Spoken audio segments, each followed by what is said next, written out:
Magandang araw po sa inyong lahat mga kababayan at welcome back dito po sa PNR. At ito nga mga kababayan, nasa thumbnail po natin, Vice President Sara Duterte binawian. Nako, Korte ginapang Castro na siya, suspendido na. Nagtatanong po mga kababayan. At PBBM admin patulog-tulog kaya napasukan. Yan mga kababayan, patungkol po riyan ang ating alamin at bibigyan ng komento ngayong araw na ito.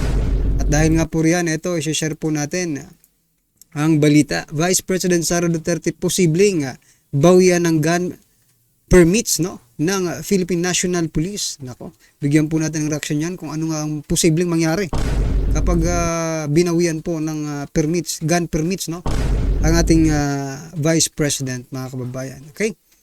At ito pa. Etong si President Bongbong Marcos Jr., ito po yung nakalagay sa ating thumbnail na PBBM admin patulog-tulog kaya napasukan. Kasi nga po mga kababayan, isa pong Russian submarine na ispatan dyan sa WPS. No? At sabi po ni President Bongbong Marcos Jr., very worrisome po ito. No? Nakakabahala po ito mga kababayan. Totoo naman. Ang tanong, bakit ganito? Bakit nakapasok na hindi nyo alam? No? Yung Russian submarine. No? Napakalaki po ng implication nito sa ating Department of National Defense, di ba?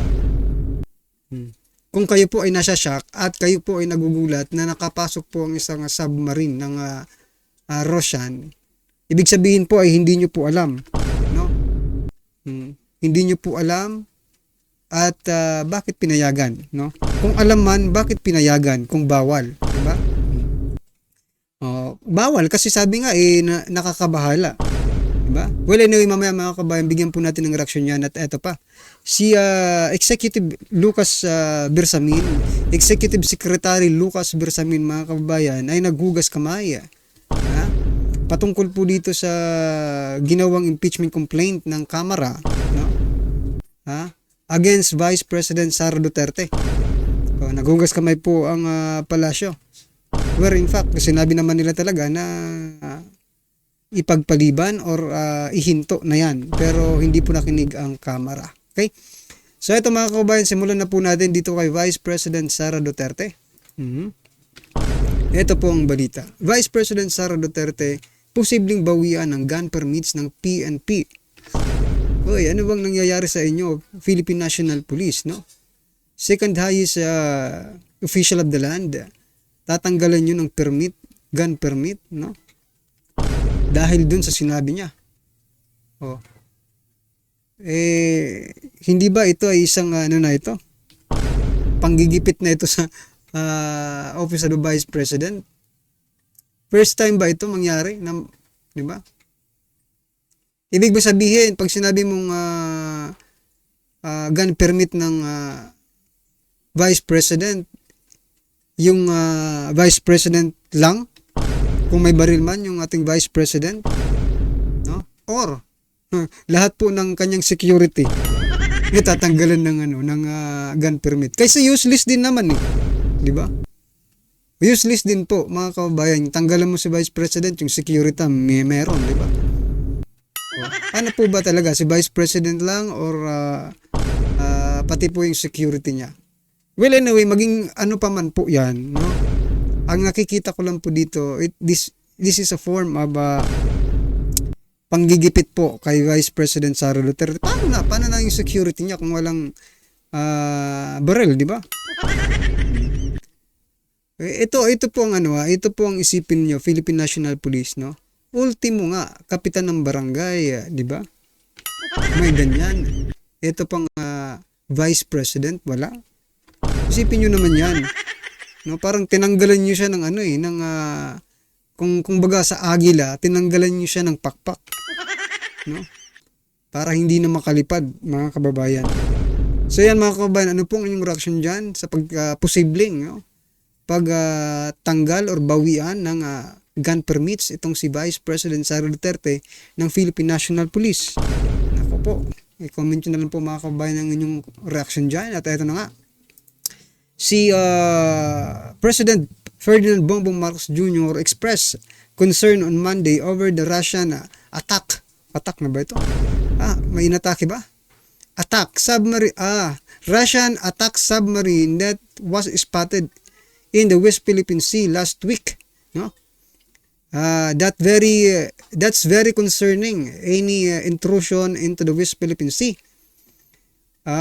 of our EEZ, of our baselines is very worrisome, sabi po ng ating Pangulo. No? Yes, it is just another one, Marcos told the reporters. Ang tanong nga dito mga kababayan, hindi ba alam? Kasi if you are worried, mga kababayan, if you are worried of something, ibig sabihin, you don't expect it, di ba? Hindi mo ini-expect na nandyan yan. Kaya nabigla ka, di ba? Ang tanong, bakit po nakapasok ito? No? Bakit pinayagang makapasok? Or hindi ba na-detect ng ating ating Department of National Defense na ito ay pumasok? Hindi ba nagpaalam sa ating gobyerno ang Russian? Kasi kung hindi mga kababayan, maaaring may malabag silang batas, no? May malabag silang batas kung papasok sila sa ating territory, di ba? Ang tanong nga kaya nga nasabi ko kanina, patulog-tulog po ang administrasyong ito. Kaya napapasukan. Paano na lang, no? Kung itong Russian ay, for example lang, malaki talaga ang galit ng Russian. For example lang, ng Russia sa Pilipinas, di ba? Pag ganyan pala, pwede tayong pasabugin ng hindi natin alam. Di ba? O kanino nyo isisisi yan? Kanino nyo po isisisi yung pagpasok ng Russian na submarine dito sa Pilipinas? Sa dating administrasyon? Patawarin kayo, no? Kanino na naman ninyo isisisi itong kapalpakan, no? Na ito, na pagpasok ng Russian submarine without noticing, no? Kasi worried kayo eh. Diba? Ibig sabihin, wala talaga kayong alam. Kanino po isisisi? Kasi dapat pag magsalita kayo doon po sa mga related agencies, no? Pagalitan nyo po sila. Hindi po sila nagtatrabaho ng maayos, di ba? Baka isisin nyo naman ito kay former President Duterte. Ako po. Matanda na po yun at malinaw pa sa sikat ng araw na wala na po siyang kinalaman dito. Diba? Yan opinion lang natin. Because wala dito sa statement nila, wala naman silang pinariringgan na department, no? Na palpak.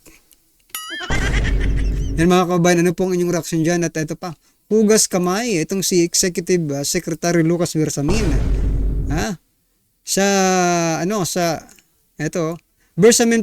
Bersamin, President's Office, hands off. Naghugas kamay nga no? Sara Duterte impeachment, mga kababayan, no? Lucas Bersamin stressed that the earlier pronouncement of President Ferdinand Marcos Jr. regarding impeaching Vice President Sara Duterte is unambiguous. Yan mga kababayan. So sige, hugas kamay lang kayo. Actually, wala rin naman yung impact sa taong bayan. As long as alam po ng taong bayan kung anong nangyayari, di ba? Kung sino po ang gusto nilang paniwalaan, yun po. Ang hirap nito, pag may nangyayari na, hugas kamay agad ang palasyo, no, mga kababayan. Well, anyway, ano pong inyong reaction dyan? At ito na nga, sama-sama at sabay-sabay po natin pakinggan. Panoorin at bigyan ng komento ang video ito. Ang title po nito, heto na. Nabunyag ang lahat. Bayad pala. Kabaro umattend, nahuli. Castro big mastermind, booking na. Ito mga kababayan, pakinggan at bigyan natin ng komento to.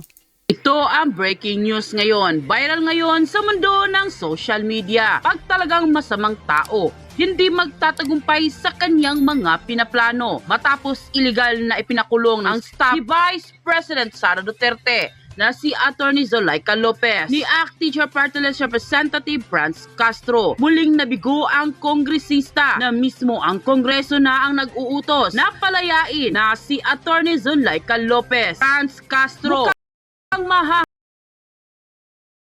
sa patong-patong na kaso. Totoo kaya ito mga kapanig? ating alamin. Pero bago tayo magpatuloy mga kapanig, kung bago ka pa lamang sa aming channel, ay huwag kalimutang mag-like, subscribe at i-click ang notification bell para mas maging updated ka palalo sa lahat pa ng mga bagong videos na i-upload namin. At yun na nga mga kapanig, naging breaking news nga no November 30 taong kasalukuyan kung saan ipinag-utos ng Committee on Good Government and Public Accountability ng House of Representatives oras na matapos ang ilang medical examination na kailangan gawin ni Atty. Lopez. Si mismo ito sa diniklarang utos. Ito'y ayon sa balita ng PTV News. Eksaktong alas 6:30 ng hapon noong November 30 kung saan natunayan ng Kongreso na hindi na dapat pang makulong ang abogado at Chief of Staff ni VP Sara. Ibig sabihin, makalalayan na ang Chief of Staff ng Office of the Vice President kapag sumailalim na siya sa medical examination. Makakalaya na sa illegal na pagkakakulong ayon mismo sa isang veteran lawyer na si Salvador Panelo. Matatanda ang sinabo ni Vice President Duterte ang chairman ng Committee on Good Government and Public Accountability na si Joel Chua nang ipamukha ng Vice Presidente kung gaano kawalang alam sa batas ang mga mambabatas na siyang tila dumidinig sa confidential funds issue ng Office of the Vice President at ng DepEd. Samantala, posible di o ba nang maharap sa patong-patong na kaso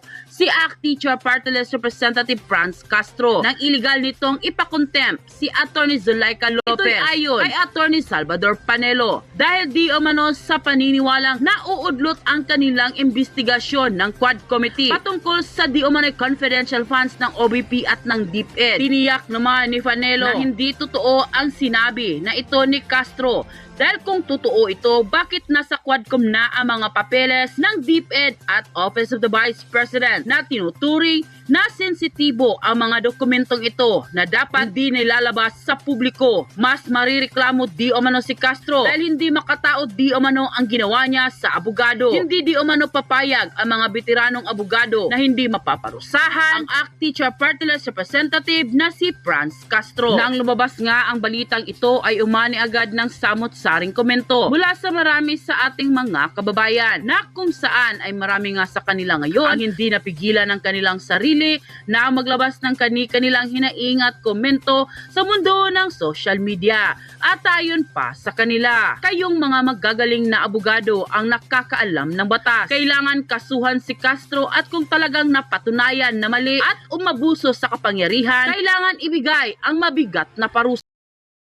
Nasikat ngayon si Castro dahil sa kanyang ginawa kay Atty. Lopez, pero mas lalo siyang sisikat kung makukulong na siya. Abangan na lang natin. Yan ang masaklap pag wala kang alam sa batas. Contempt ng contempt. Ilabag naman pala sa batas ang ginagawa. Dapat kasama yung nag-second demotion at lahat ng tuwad ko dahil sa sabwatan. Lalo na yan, si Boy Contempt. Laugh out loud. Siyempre, proud si Castro. Convicted siya. Siya lang ang nagpakulong ng matinong abogado. Proud na proud. Andyan ang sweldo on the way na sa account. Salamat, Speaker. Ganun yon. Interview ng media kay ex-Senator Trillanes na kung saan sabi niya na hinog na daw ang impeachment case laban kay VP Sara at saka tinawag niyang may tupak sa ulo ang Vice Presidente. Tapos, inamin din niya baka bigla daw maging presidente si VP Sara. May tupak sa ulo. Delikado. Okay.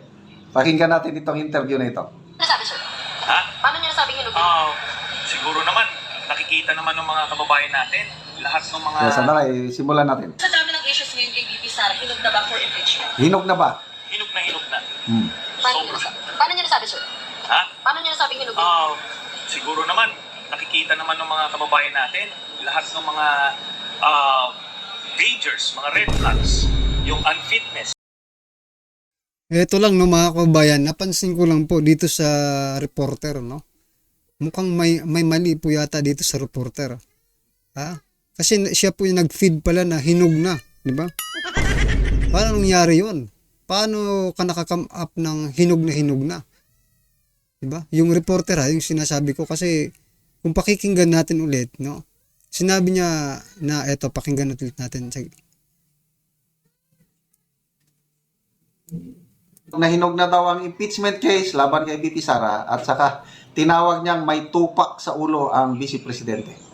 Tapos, inamin din niya baka bigla daw maging presidente si VP Sara. May tupak sa ulo. Delikado. Okay. Pakinggan natin itong interview na ito. Nasabi, sir? Ha? Paano niyo nasabing hinog?